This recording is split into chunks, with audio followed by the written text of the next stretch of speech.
ఎలా ఉంది గడప గడపకు మన ప్రభుత్వము చాలా వేగంగా తిరుగుతున్నట్టున్నారు. బాగుంది. బాగా తిరుగుతున్నారా? మీకు బాగుందా, ప్రజలకు బాగుందా? మాకి బాగుంది, ప్రజలకి బాగుంది, ఇద్దరికి బాగుంది. ప్రజలకు ఎలా బాగుంది? ఎందుకంటే ప్రజల దగ్గరికి పోతా ఉన్నాం కాబట్టి బాగా సంతోషపడతా ఉన్నారు. విషయాలు కూడా తెలుస్తూ ఉన్నాయి మాకు ఏమనేది.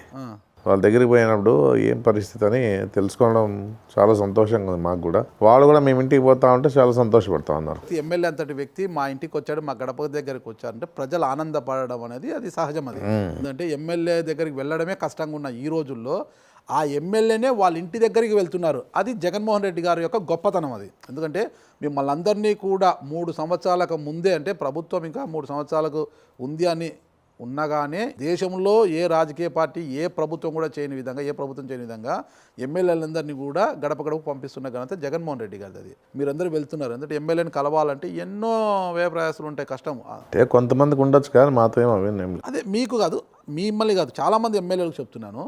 మీరు వాళ్ళ ఇంటి దగ్గర వెళ్తుంటే ఆనందపడవచ్చు. మీరు వాళ్ళని చూసి ఆనందపడి వాళ్ళతో మాట్లాడడం వల్ల కొన్ని విషయాలు మీకు తెలుస్తున్నాయి.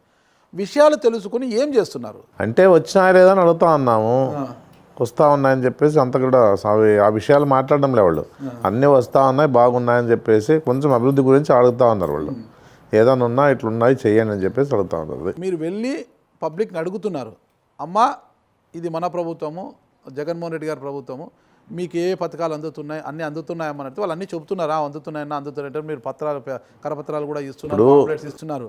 కానీ అన్నా మా ఇంటికి నీళ్లు రావడం లేదు, మా వీధిలో నీళ్ళ ప్రాబ్లం ఉంది, మా వీధిలో రోడ్ల ప్రాబ్లం ఉంది, మా వీధిలో మురుగునీటి కాలువల ఇబ్బంది ఉంది అని అడిగితే మీరు ఏం చేస్తున్నారు? చేస్తూ ఉన్నాం. ఎందుకంటే గడప గడప తిరిగినప్పుడు ఆ వార్డులో 20 లక్షల రూపాయలు మాకు ఇస్తూ ఉన్నాడు జగన్మోహన్ రెడ్డి గారు.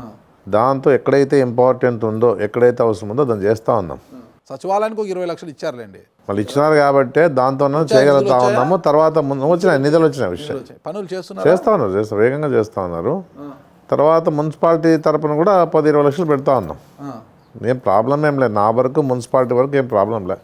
రోజుకి ఎన్ని గంటలు మీరు తిరుగుతున్నారు గడప గడప మన ప్రభుత్వం? 7 అవర్స్ అవుతుంది. 7 అవర్స్ తిరుగుతున్నారా? ఎన్ని గంటల నుంచి తిరుగుతున్నారు? మామూలు 10కి పోతే 11, 12, 1, 5 వరకు తిరుగుతాం. అంటే జగన్మోహన్ రెడ్డి గారు 6 గంటలు ఖచ్చితంగా తిరగాలని చెప్పడంతో తిరుగుతున్నారా, లేదంటే నిజంగానే మీకు ఓపికతో తిరుగుతున్నారా? మాకు ఇంట్రెస్ట్ ఉంది ఇది తిరగాలని. ఎందుకు అంత ఇంట్రెస్ట్? అంటే ప్రజల్లో కలిసే, ఎందుకంటే వాళ్ళతో కలిస్తే వాళ్ళ విషయాలు తెలుసుకుంటూ మాకు కూడా ఆనందంగా టైం కనపడడం లేడ. అది పరిస్థితి. అంత హ్యాపీ. మామూలుగా రోజు 300 నుంచి 350 వరకు తిరుగుతాం హౌసెస్. వాళ్ళతో మాట్లాడి ముందుకు పోయి సమయం అనేది తెలియడం లేదు. ఓకే. అయితే ఇటీవల జగన్మోహన్ రెడ్డి గారు ఈ సమీక్షలో సాయి ప్రసాద్ రెడ్డి గారు ప్రశంసించారా? బాగా తిరుగుతున్నారన్నా, బాగా తిరగ అదే మా కంప్లైంట్ రాలే. మాకు తిరిగిన వాళ్ళ గురించి చెప్పినాడు కానీ మా టైమింగ్స్ ఏమో మామూలుగా తిరుగుతామని చెప్పేసి వచ్చింది. ఏం ప్రాబ్లం ఎక్కడ కూడా అడగలేదా? అన్న డిగ్రీ కాలేజ్ మంది అది పెండింగ్లో ఉంది, ఆ డిగ్రీ కాలేజ్ విషయం ఏంది? రైల్వే బైపాస్ బ్రిడ్జు ఇది మనకు పెండింగ్లో ఉంది కదా, ఇవన్నీ ఎప్పుడు నిర్మిస్తారన్నా అని ఎవరు అడగలేదా మిమ్మల్ని?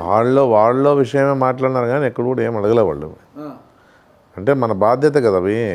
జగన్మోహన్ రెడ్డి గారు వచ్చినప్పుడు హామీ ఇచ్చినాడు కాబట్టి బైపాస్ రోడ్ ఆల్రెడీగా సెంట్రల్ గవర్నమెంట్తో మాట్లాడి సెంట్రల్ గవర్నమెంట్ వాళ్ళు 85 లక్షల కోట్లు వదిలేసినారు. ఇప్పుడు ప్రాసెస్ జరుగుతూ ఉంది, ప్రాబ్లం ఏం లేదు. Government grant okay, AP share ఉండాలి కదా. ఏపీ షేర్ కూడా ఉంది. అట్లా ఇద్దరు రెండు మామూలుగా ఏపీ షేర్తో పాటు అది మామూలుగా ఈ బైపాస్ మాత్రం ఇప్పుడు చేస్తుండే నేషనల్ హైవేకి మాత్రం ఏపీ షేర్ ఏం లేదు. రైల్వే బ్రిడ్జ్కి మాత్రం ఉండాలి కదా. రైల్వే బ్రిడ్జ్కి అంటే సెంట్రల్, ఇది నేషనల్ హైవే కదా, వాళ్ళ దాంట్లో అంతా వాళ్ళే చూసుకుంటారు, ప్రాబ్లం లేదు. మేము ఏం జరిగిందంటే స్టేట్ బైపాస్ చేయాలని చెప్పేసి అనుకోవడం ఫస్ట్. తర్వాత ఆల్రెడీగా ల్యాండ్ ఎక్వైర్ చేసి అమౌంట్ కూడా ఇచ్చేసాం రైతులకి. ఇచ్చిన తర్వాత నేషనల్ హైవే రోడ్ కావాలని చెప్పేసి ఉద్దేశంతో నేషనల్ హైవే వాళ్ళకి మన గడ్కరీ గారికి ఒక ముఖ్యమంత్రి గారు మాట్లాడినారు. నితిన్ గడ్కరీ గారు ఆయన నేషనల్ హైవే ఊళ్ళో నుంచి పోతా ఉంటే అట్లా కాకుండా బయట నుంచి పోవాలని చెప్పేసి ఉద్దేశంతో మాట్లాడిన తర్వాత ఆయన ఇంకా ఇమ్మీడియట్గా స్పందించి మన బడ్జెట్లో ఏర్పాటు చేసి ఇవ్వడం జరిగింది. ఓకే. ఇప్పుడు పనులు ఎప్పుడు ప్రారంభమవుతాయి? ఇప్పటికి 3 సార్లు మీరు ఎమ్మెల్యే అయ్యారు. ఏమే మరి ఈసారైనా అవన్నీ పూర్తి అవుతాయా? లేదు, 3 సార్లు ఎమ్మెల్యే అయినా కూడా అధికారం ఉన్నప్పుడు, రాజశేఖర్ గారు ఉన్నప్పుడు అధికారం ఉన్నప్పుడు 3 రోడ్లు బైపాస్ రోడ్లు చేసాం. ఒక బిట్ మిగిలిండే దాంట్లో. ఆ బిట్ కోసం మళ్ళీ 2014 నుంచి 19 వరకు ఉన్న గవర్నమెంట్ ఏమి చేయలే. మళ్ళీ ఇప్పుడు మనం వచ్చినాక దాన్ని శ్రద్ధ తీసుకొని పని చేస్తూ ఉంటే కొంతమంది కోర్టుకు పోయినారు. ఆ కోర్టుకు పోయే విషయంలో కూడా టీడీపీ వాళ్ళే పోయినారు, టీడీపీ వాళ్ళే పోయిండేది. ఆ టీడీపీ వాళ్ళు పోయినప్పుడు టీడీపీ వాళ్ళతో మాట్లాడి ఆ పని చేయాలని చెప్పేసి ఏది ఆలోచించారు వాళ్ళు. మనం తర్వాత వాళ్ళు పిలిపించుకొని కూర్చోబెట్టుకొని మాట్లాడి దాన్ని సెట్ చేసి ప్రాసెస్ అయ్యేలోపల కొంచెం టైం పట్టింది. అది అయితే ఈ హయాంలో పూర్తవుతుంది అది. అవుతుంది. ఈ ప్రభుత్వ డిగ్రీ కళాశాల పరిస్థితి ఏంటి?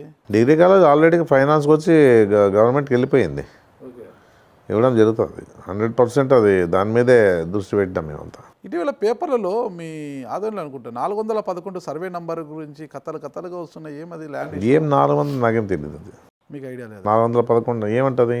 హక్కుదారులు ఎవరైతే ఉన్నారో 411 సర్వే నంబర్లో 10 ఎకరాల ల్యాండ్ హక్కుదారులు ఎవరున్నారో ఆ హక్కుదారుల పేర్లను ఆన్లైన్లో తొలగించి వైసీపీ అనుచరుల పేర్లు ఎక్కించుకొని వాళ్ళని ఇబ్బంది పెడుతున్నారు, లబ్ధిదారులను ఇబ్బంది పెడుతున్నారు ఎవరెవరు ఉన్నారు అని బాధితులు రెవెన్యూ ఆఫీస్కి వెళ్ళినా పోలీస్ స్టేషన్కి వెళ్ళినా ఎవరు కూడా పట్టించుకోవడం లేదు అనే ఉద్దేశంతో అదంతా కూడా వాళ్ళు మీడియాకి ఎక్కారు. 411 సర్వే నంబర్ కథ ఏంటి అనేది పత్రికల్లో చాలాసార్లు వచ్చింది.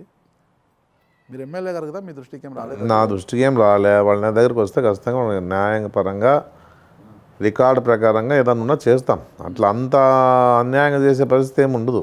మళ్ళీ ఏదైనా మీకు ఏదైనా తప్పుడు సమాచారం ఇచ్చినట్టు తెలియదు. కానీ ఒకవేళ ఈరోజు ఇంటర్వ్యూ చేస్తూ ఉన్నారు 411 సర్వే నెంబర్ గురించి నాకు తెలీదు, మీరు చెప్తా ఉన్నారు కాబట్టి మీరు వచ్చిన మీ సమక్షంలోనే వాళ్ళకి న్యాయం చేద్దాం. ఓకే, ఖచ్చితంగా. అంటే ఎవరైతే భూమి ఉంటారో భూమి అమ్మకందారులు కావచ్చు, రైతులు, వీళ్ళందరికీ కూడా ఈ భూముల విషయంలో మీరు న్యాయమే చేస్తుంటారా? అవును, తప్పకుండా చేద్దాం. ఇప్పుడు ఈ ఆరోపణలు ఎందుకు?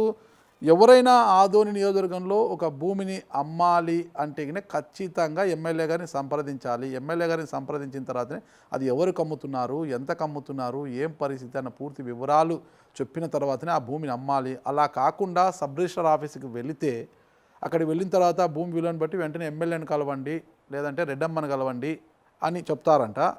అది వినకపోతే అది రెడ్ మార్క్లోకి వెళ్ళిపోతుందంట. ఏంటి ఈ పరిస్థితి అంటే ఏంది? చాలా తమాషాగా ఉంది మీరు చెప్తామంటే. ఆ పరిస్థితులే లేవడ. ఇప్పుడు ఎవరైనా ఎన్నోసార్లు మేము సోషల్ మీడియాలో కూడా చెప్పినాం, ఎవరికైనా అన్నారం జరిగింటే రండి, మీకు ఏమైనా ఆ విధంగా ఇబ్బందులు ఉంటే నా దగ్గర రండి, నేను చేసినా నా కొడుకు చేసినా కూడా తప్పేది, ఆ విధంగా ఉంటే తప్పకుండా న్యాయం చేస్తామని చెప్పేసి చెప్పినాం. కానీ ఎవరైనా ఏమన్నా అన్యాయం జరిగింటే కదా వాళ్ళ మధ్యకి వచ్చేది.